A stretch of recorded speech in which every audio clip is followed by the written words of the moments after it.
Good evening. The Indian Parliament consists of two houses.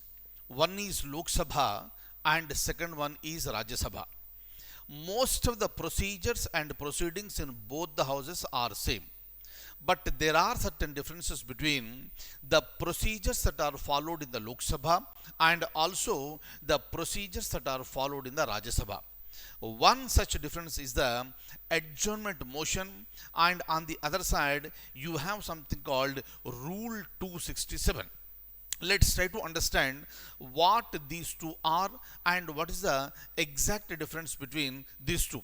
First of all, please remember, adjournment motion can be introduced only in the Lok Sabha and Rule 267 comes into operation only in the Rajya Sabha.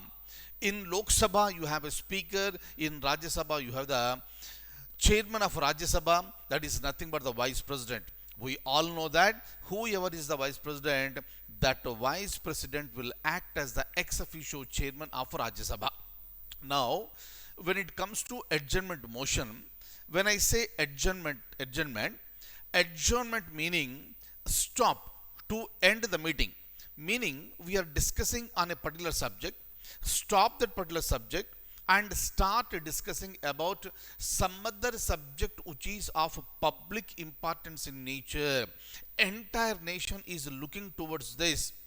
That is the reason why the members in the Lok Sabha, they try to introduce the concept of adjournment motion, that is accepted only when it is permitted by the speaker, and in general the speaker will not accept.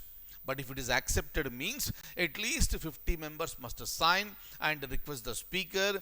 If it is accepted, rest all discussion including the question hour in the Lok Sabha is suspended, and the matter which is of public importance nature will be taken up for the discussion. And it happened in the year 2015 in the Lok Sabha.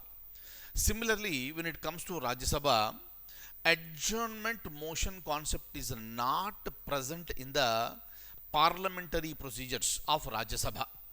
But in Rajya Sabha, you have a separate tool called Rule 267. Under Rule 267, any member can request the chairman of the Rajya Sabha to stop the discussion on the current subject and take up some other subject which is of public importance in nature. But whether it will be accepted or not will be decided by the chair, meaning the chairman of Rajya Sabha. For example, when Shri Venkaiah Naidu was the Vice President of India, from the year 2017 to 2022, he never accepted any request under Rule 267, but it was accepted by the earlier Vice President, the then Vice President Shri Muhammad Hamid Ansari. Meaning, it all depends on the interest of the chair whether to accept it or not. For example, if you look at adjournment motion in the Lok Sabha, last time it was permitted in the year 2015. Kindly remember these points, and I would like to share the document and give you the information with respect to Rule 267. Look at this. If you look at Rajya Sabha, the chairman is receiving 10 to 15 notices under Rule 267 every day on different issues.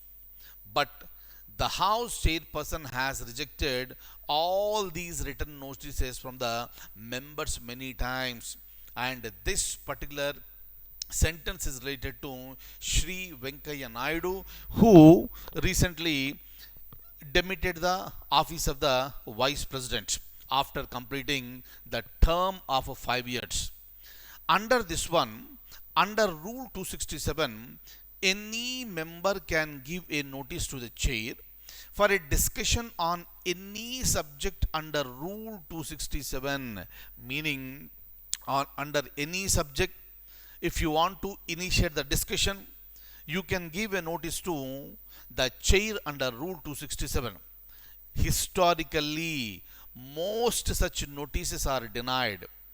2 such notices were allowed In the year 2016 and 2015, and at the time Shri Muhammad Hamid Ansari was the Vice President of India. Look at this. According to Parliament records, the last time the Rajya Sabha witnessed a discussion under Rule 267 was on November 16th, 2016, and the issue was related to demonetization. At that time, it was permitted, and later, starting from 2016 till today, it has not been permitted. Shri Venkaiah Naidu, who was the chairman of Rajya Sabha from 2017 to 2022, has rejected several hundred notices under Rule 267. Very, very, very, very important one. And the issues are related to Rafale deal and GST implementation. Even such serious matters, according to the opposition parties, even they were also rejected by the chairperson. Kindly remember what is 267 and in which house it is permitted. Look at this. I have given something under note. Lok Sabha has a corresponding provision, that is adjournment motion. Clear? And the last time it was permitted was in the month of August 2015. At the time, the foreign minister, Mrs. Sushma Swaraj, her alleged role in getting British travel papers for a fugitive Lalit Modi, whose passport Indian authorities had revoked. On this particular one, there was a discussion in the Lok Sabha under adjournment motion. It happened in the year 2015. Similarly, under Rule 267, a discussion occurred last time in Rajya Sabha in the year 2016. Very, very, very, very important. And that was related to the issue of demonetization. Kindly remember, these type of questions are very, very important for the examination point of view, and you should remember each and every point to answer correctly in the examination. Thank you so much. I'll see you in the next session.